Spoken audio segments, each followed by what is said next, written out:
लगातार इस साल चौथी घटना है जो दलित की हत्या थाने में हुई।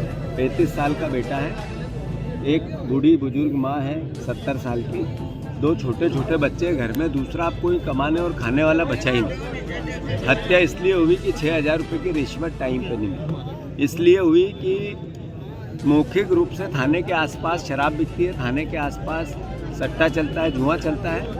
थाने का इन्वॉल्वमेंट पूरा क्राइम रोकने में नहीं, क्राइम करवाने में होता है। अगर मोहन यादव जी में थोड़ी बहुत संवेदना होती है, जो मुख्यमंत्री, ये गृह मंत्री, तो पूरे थाने को सस्पेंड हमारे कहने से पहले कर देते। अगर नहीं कर रहे हैं, इसका मतलब है कि ऊपर तक जो चोरी और भ्रष्टाचार का आलम है वो नीचे तक प्रेशर दे रहे हैं। मोहन भैया, अगर मजिस्ट्रेट जांच होनी है मुख्यमंत्री जी, तो क्या आफत है, जांच के बाद पता चल जाएगा। जब तक तो पनिशमेंट मिले कि थाने के अंदर हत्या कैसे होती है। आखिर क्यों इतनी जिद? प्रशासन जनता का है ना, इन दलितों के वोट से तो सरकार बनती है ना। दलित समाज के लोगों के साथ ये सरकार की बेरुखी क्यों? और ये कोई मेरा आरोप नहीं है, ये NCRB के आंकड़े भी हैं। ये नरेंद्र मोदी कहते हैं कि सबसे ज़्यादा दलितों पर अत्याचार, उनकी महिलाओं के साथ बलात्कार, उनकी दलितों के परिवारजनों के साथ हर तरीके की अराजकता कहीं होती है तो मध्य प्रदेश में होती है। उन पर पेशाब की जाती है, उनको आग लगाई जाती है, उनको घसीटा जाता है। तो आखिर ऐसा प्रदेश कैसा बनाना चाहते हैं? तो अगर ये इस लड़ाई में जिसमें मौत हुई, हत्या हुई, उसमें भी न्याय नहीं करना चाहते, ऐसा रावण जैसा अहंकार हो गया सरकार का। हमारी कोई मांग नहीं है, ये संस्कार है। अगर पनिशमेंट देना है तो थाने को दो, अगर जांच में कोई दोषी नहीं पाया जाए तो उसको वापस बहाल करो।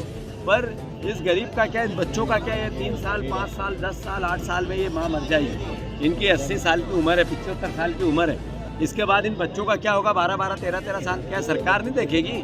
केवल सरकार हवाई जहाज खरीदने के लिए है, सरकार केवल उड़ने के लिए है हेलीकॉप्टर में, भ्रष्टाचार करने के लिए सरकार है।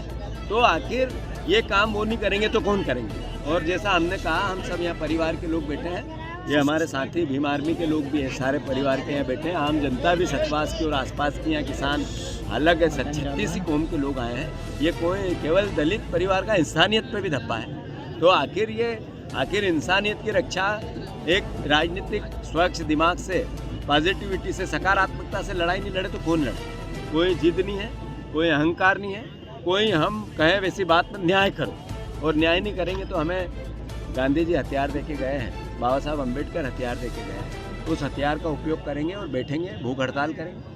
PI साहब को तो सस्पेंड कर दिया गया है। पूरा थाना होना चाहिए। अभी कह रहे थे PI छुट्टी पे थे, अब कह रहे सस्पेंड कर दिया, मतलब लिपापोती करना चाहते हैं। भैया आपने क्या किया? जब तक यहाँ पर इनको न्याय नहीं मिलेगा, जब तक 4 दिन, 5 दिन, 6 दिन धरना देंगे आप? न्याय करना पड़ेगा, अन्यथा हम अपना काम करेंगे, हमारा दायित्व, हमारा धर्म निभाएंगे। अभी कलेक्टर SP से चर्चा हुई भैया, तो आपने बोला कि उनका रवैया जो है तानाशाही से। हाँ बिल्कुल, यहाँ SP और कलेक्टर को थाने पे होना था। आखिर एक व्यक्ति की मौत थाने में हुई, इतनी बेशर्मी है उनमें, इतना पद का अहंकार है कि वो वहाँ से डील कर रहे हैं पूरी व्यवस्था को। ठीक है, भगवान उनका भला करे, भविष्य में हम भी ध्यान रखें। SP साहब ने कहा कि उन्होंने खुदकुशी कर ली है और न्यायिक जांच जारी है। न्यायिक जांच होगी तभी तो, जब तक तो सस्पेंड करो। ठीक भैया।